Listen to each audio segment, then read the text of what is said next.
my god, one of the most highly requested videos is dupatta setting.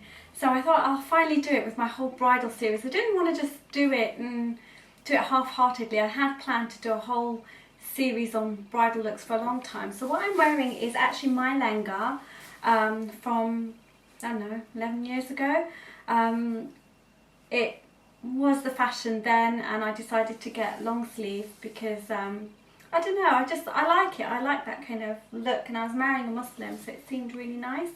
And I've got a bit of a belly now, mind you. I've got a nice flary kind of gathered skirt as well with it, which I'll show you a bit later. But the dupatta is net. And you think net, okay, it's lightweight. It's not. It's really, really heavy. Bear in mind, because it was bought 11 years ago, at that time, they were really, really heavy. It's got loads of beautiful zardosi work on it with bits of maroon and red. The skirt is basically exactly the same as this, with just underlining in it. That's all. It's not much different. I can show you if you like. That's the skirt that I'm holding up. It looks a little buttery with the lining underneath, and then that's the dupatta.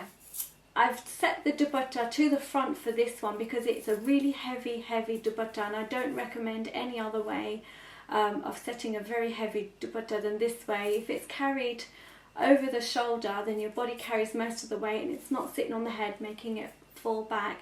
I don't like to create a hood at the back, which is another way of holding the weight. It just creates too much bagginess in this area. I didn't want to do that. I just wanted to have it, you know, very bridal looking. The dupatta is, as I said, very, very heavy, so I've decided to wear it draped to the front and then covering my hair and down at the side.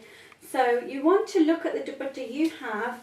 If it's got the two borders, that's the design on the shorter sides, that's here. If they're the same on both this side and on the border on this side, then it doesn't matter which way you start folding. Can you see that is exactly the same as this piece here? So it doesn't matter which side you start folding from. What you want to do is make pleats in them about, I don't know, about 7 centimeters long. And what you want to do is take the outer corner here and start folding right on top of it. You want the pleats to be really neat. None should be higher or lower than the other, and they should be equal. Because it's a really heavy, thick border, I'm going to struggle with it. When you finish, you want I'll come closer. When you finish pleating, you should have a piece, the first piece that you tucked in facing you, and then the top piece facing out. But you can see this is facing out by quite a lot, so that gives you an idea of how big your pleats should be. This size isn't right for the material that I have, so I'm going to start pleating a bit differently to try and compensate for that. So I've got this border here, which is this piece here, this sort of 1-inch piece here. I'm going to miss that this time when I fold into it, so I'm going to let it stick out by the border amount here, and that should allow me to compensate for the fact that it's sticking out on the top. I'm still making them about 5 centimeters wide, but now both of them are facing inwards, so that's wrong as well. I'm going to try again. I don't want to make them thicker. I've got very small shoulders, so I'm going to make mine about 3.5 centimeters wide now, and see if that helps. And now I've got too much material here. If I fold it over, I'm still the same. So what I'm going to do, another way of adjusting it, is fold it over like this.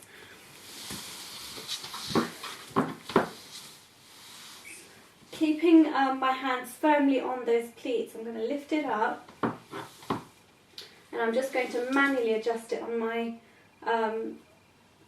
just here in the front of me. I'm just going to sort of pick them up and pull the material until I get them just right the way I want it.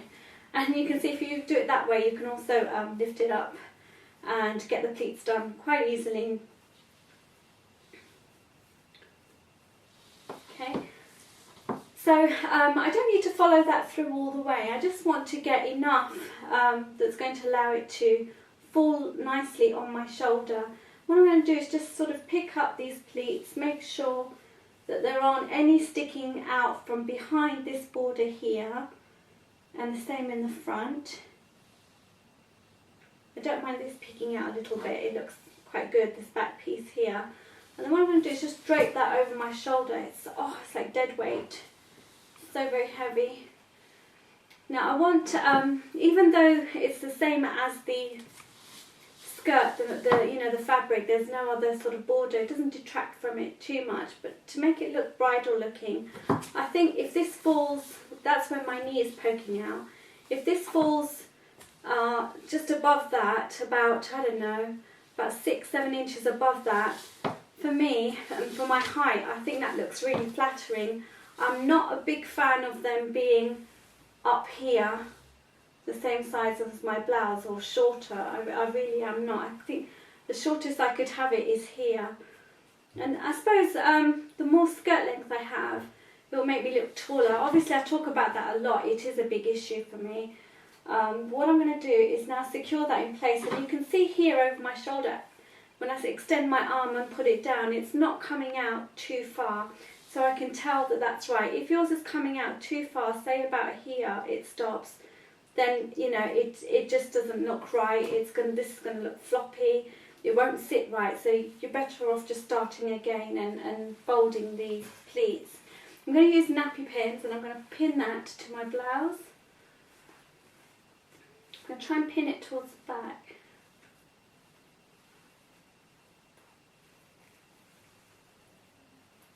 And wearing cream clothes like this and pinning, you've got to be very careful that you don't stab yourself, because if you bleed, you're going to ruin. It's going to show and ruin a perfectly good outfit. Well, what I want to do is take out the inner border, the bit that is part of here, and you're going to pull that up and over. Now at this point I want to mention that in my hair here I've got one of these. This is going to support such a heavy dupatta and is going to keep the shape. If I don't do this, it's just not going to stay.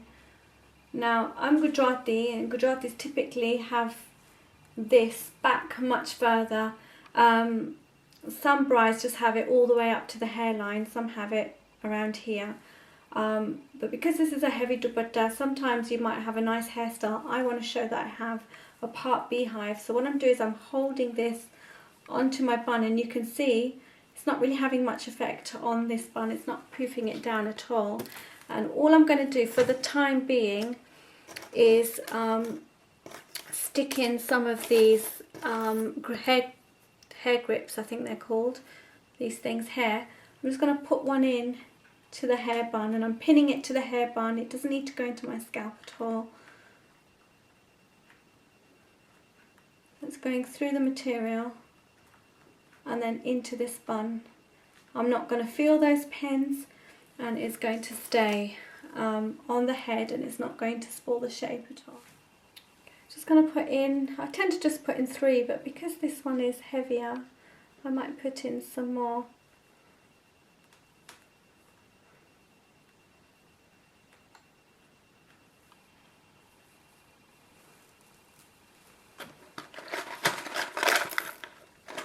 When you're putting this on your head, you want to make sure that this border here is dead flat against, you know, the hair bun or the hairline or wherever you put it. You don't want this to be up and down, say, like that, all jaggedy edges, because that really doesn't look very nice. So I think I've got in a few, but I'm going to put more here towards the back.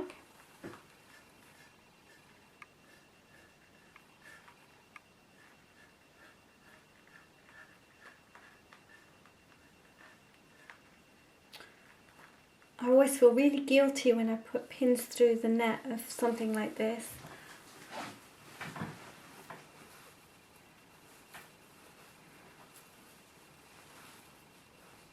Okay, now bringing this forward, that actually feels a lot better on my head now. So I don't really need to do anything with the back here. I just need to sort of advise the client that, you know, just check that they can move their head okay, that there is enough movement. If it really does feel too heavy and the pins aren't working, you could actually just use hair grips and grip in like this. I actually don't like that. I think that looks really unprofessional, but I can understand the need to do it sometimes.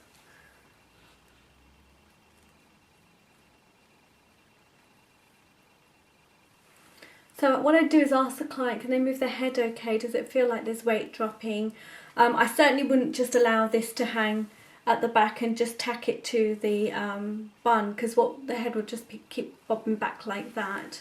Then to help with the weight, I'm going to just make sure that my head's a bit straighter.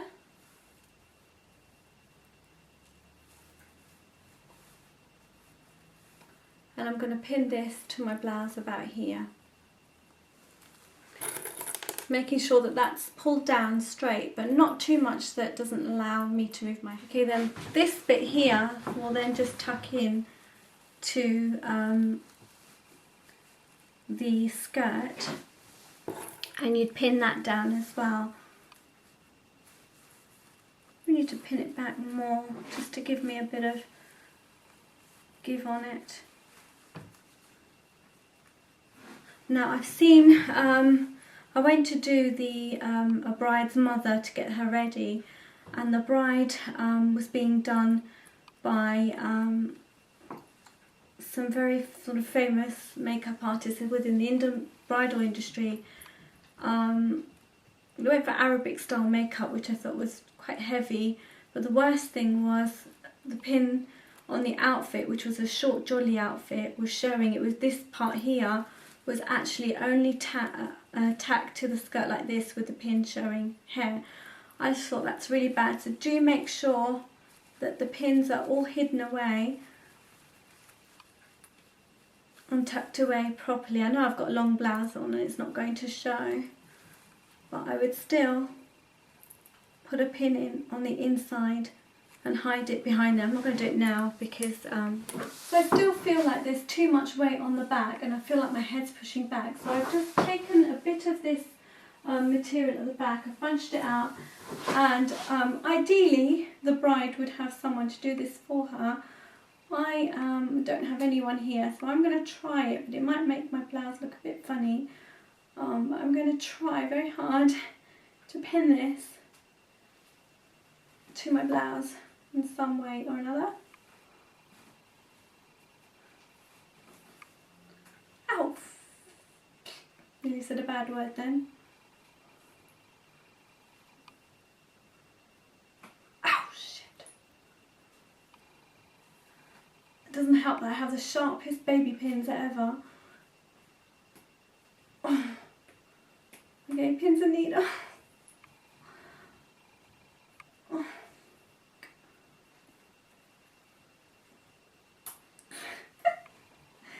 Oh God, Joyce. Here we go, I've done it. Oh, jeez. So that actually, I feel no weight. I feel really comfortable, and you can tell I've got much more movement so it's a case of just playing with what you have and seeing. And I could just have this loose and dangling now at the back. That's how it looks, and that will look fine. And if you're worried about this bunching up here, don't forget when they put the har on a bride, which is the ring of flowers, this always bunches up anyway. But at least I've got perfect movement now. I don't have that, I'm not worried that this is going to come off or come down at all in any way. Now with the front, if you've got nice design here, I would suggest just leaving the front as it is. But as it is, mine's quite plain. So I would basically bring that round and pin that, just covering my breast.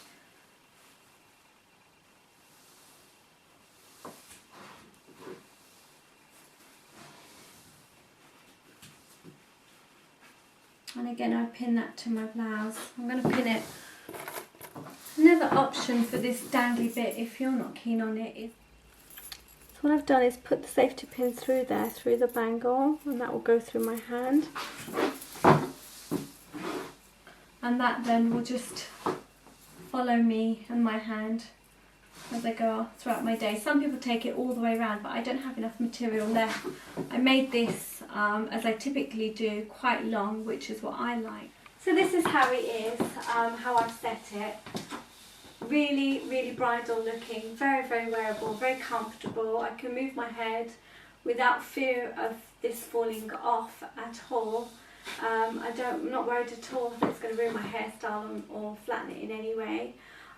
So those of you who have asked how to set a heavy dupatta, I hope this one's going to be really useful to you. Do keep making suggestions for videos, and I'll speak to you guys soon. Bye!